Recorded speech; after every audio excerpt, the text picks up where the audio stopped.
Bonjour tout le monde, Annabelle Boyer du programme Potentiel Infini. On en est maintenant au module 7 sur le ressourcement. Pourquoi le ressourcement? Parce que dans votre ascension, dans votre volonté de faire des changements, vous allez rencontrer certains obstacles. Vous allez devoir affronter aussi certaines épreuves. C'est normal, ça fait partie du cheminement. Ça ne veut pas dire que c'est facile. Et il y a des gens qui n'aimeront pas les changements qu'ils vont voir en vous parce qu'ils sont habitués à une certaine version de vous-même et cette version-là, ils la connaissaient.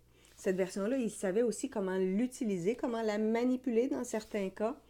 Et quand on essaie vraiment d'améliorer certaines sphères de notre vie, on se met à faire plus attention à ce que l'on mange, on se met à faire plus d'exercices, on passe à l'action, on s'affirme davantage. Alors évidemment, ça va déranger certaines personnes. C'est normal, ça fait partie du cheminement. Mais ce qui est difficile, évidemment, c'est de tenir le coup. Et généralement, le premier mois, c'est le plus difficile. C'est la même chose que quand on commence un nouveau sport. Le premier mois, c'est vraiment difficile. Apprendre une nouvelle langue, le premier mois, on cherche nos mots, on n'en comprend pas une grande partie. Donc, c'est la même chose. Là, vous êtes en train de faire un changement. Il y a des aspects que vous saisissez davantage, il y a des aspects que vous saisissez un peu moins.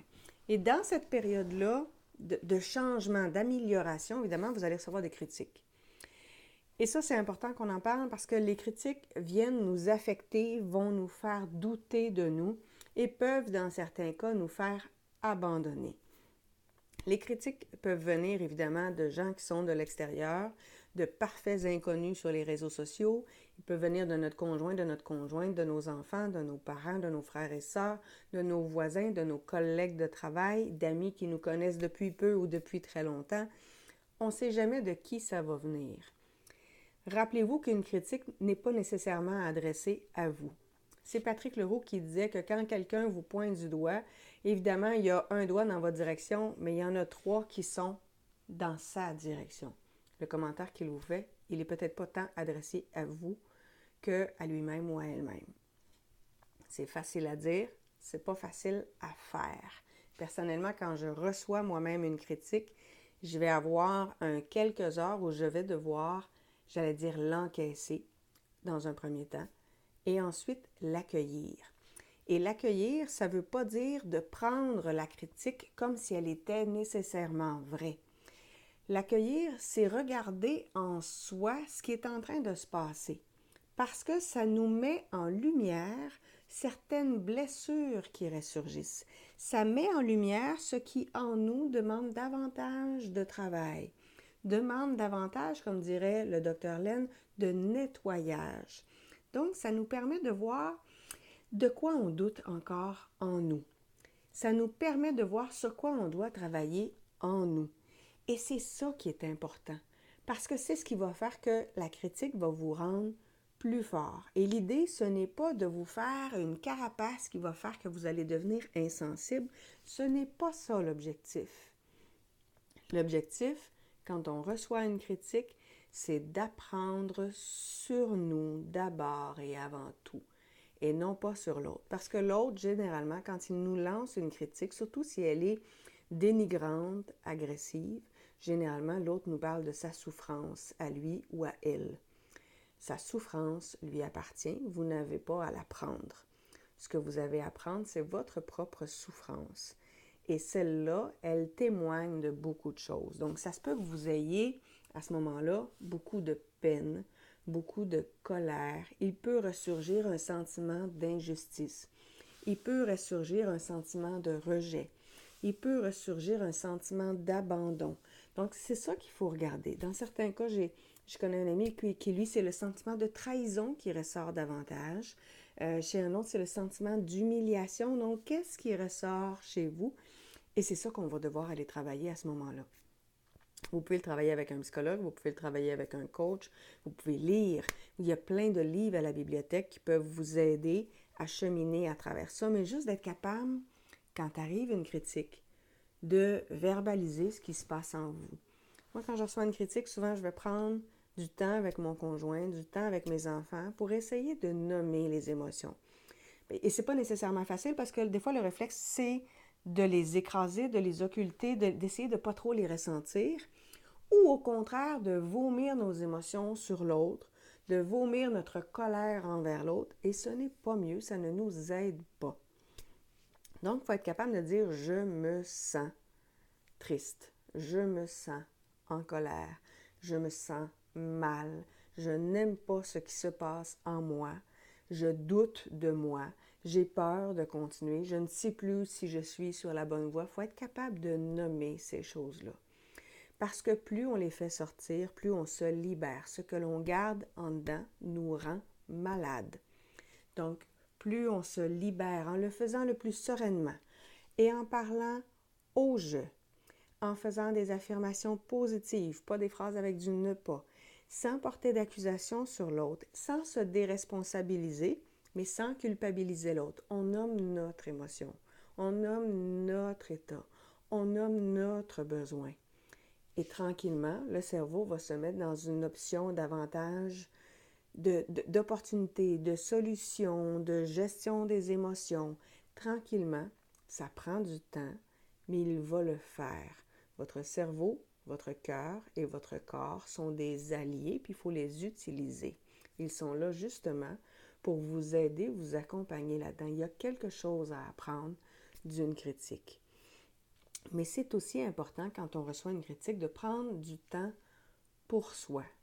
Donc, de faire des actions chaque jour qui vous font du bien. Moi, je parle à des personnes spécifiques, mais je vais m'accorder des moments de bien-être. J'ai des petits moments, des petites choses. Manger des framboises, pour moi, c'est un moment qui me fait beaucoup de bien. C'est mon fruit préféré, donc je vais m'assurer d'en manger plus souvent dans ces périodes-là.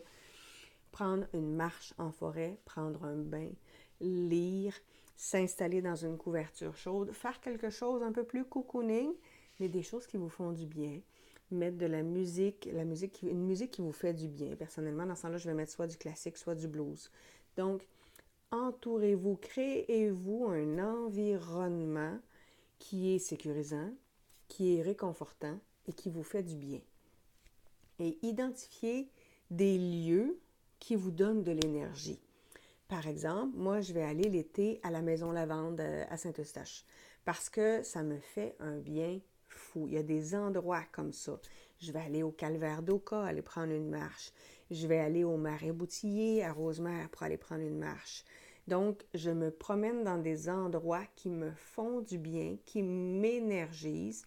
Je vais m'installer l'été dans mon hamac, dans ma cour, parce que j'ai plein d'arbres autour de moi. Donc, il y a des endroits comme ça qui me font particulièrement du bien et qui me permettent de me retrouver. Je m'assure d'avoir toujours dans mon lit des couvertures très, très, très douces pour que ce soit un endroit de réconfort. Donc, créez-vous un environnement de réconfort. Si vous voyez mon bureau qui est situé à Châteauguay sur la rive sud de Montréal, vous allez découvrir une vingtaine de plantes dans un petit environnement parce que j'ai créé un environnement qui est le plus sain, le plus serein possible. Donc, dans vos activités de ressourcement, il faut vous mettre dans des lieux qui vous font du bien et quand vous recevez des critiques, quand vous avez des périodes un peu plus difficiles, il faut utiliser ces lieux et ces activités de ressourcement-là pour vous permettre de passer par-dessus.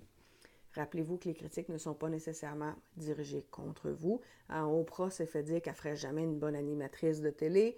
Walt Disney s'est fait dire bien des fois que ses projets avaient vraiment pas d'allure. Einstein s'est fait dire qu'il n'était pas intelligent. Donc, des gens qui se sont fait dire des niaiseries, parce qu'on s'entend que ce sont des niaiseries, il y en a eu de toutes sortes. Ça se peut que vous manquiez votre coup. C'est François Lemay qui raconte souvent que sa première conférence a été un flop total, alors qu'aujourd'hui, il donne des conférences un peu partout à travers le monde. Donc, ça arrive des moments où on est moins performant, où on est moins sur notre X, où on est moins vraiment dans nos bonnes émotions, dans notre inspiration. Ça arrive, ça c'est normal. Il y a des périodes où on fonctionne mieux, puis il y a des périodes où on fonctionne moins bien. Il y a des périodes où on réussit, puis il y a des périodes où on réussit moins bien. C'est normal. Je le répète, c'est normal. Gaston Fortin, mon président d'association de karaté, dit souvent à la fin d'un camp d'entraînement, quand il y a des gens qui n'ont pas réussi l'examen de ceinture noire ou l'examen de ceinture de couleur, le fait de ne pas réussir, ce n'est pas un échec. Ce qui est un échec, c'est de ne pas recommencer à s'entraîner. Je vous dis la même chose, des critiques, vous allez en recevoir. des gens qui n'apprécient pas ce que vous faites ou ce que vous dites, il va y en avoir. Leur non-appréciation leur appartient. Vous, ce que vous avez à faire, c'est de toujours devenir la meilleure version de vous-même. Et plus vous allez vous améliorer, plus vous allez investir en vous, plus vous allez devenir meilleur. Mais ce qui est important, c'est quand vous recevez une critique, c'est de vous relever à chaque fois. Et graduellement, ça va bien aller. Je le dis, je le redis, souvent les gens pensent que la réussite, c'est une ligne droite. Et c'est pas ça du tout. La réussite, c'est un plan qu'on fait. Généralement, la vie va tout nous le défaire et ça va faire que ça va donner quelques pas en avant, on revient en arrière, on fait une boucle, ça remonte, ça redescend, ça rebouge, un autre boucle, oh boy, ça remonte, ça redescend, il y a une autre boucle, puis à un moment donné, on finit par se rendre à l'objectif. Donc, le chemin est nébuleux, le chemin est chaotique, puis il y a des fois où vous ne le voyez plus, le chemin. C'est normal. C'est comme rouler sur une route en pleine nuit. Bien, les phares sont allumés, mais comme dit souvent Jack Canfield dans le film Le Secret, vous voyez à 150 pieds en avant, mais vous ne voyez pas plus loin que ça, sauf que vous savez que la route va continuer, puis plus vous allez avancer, plus la route va se dérouler devant vous.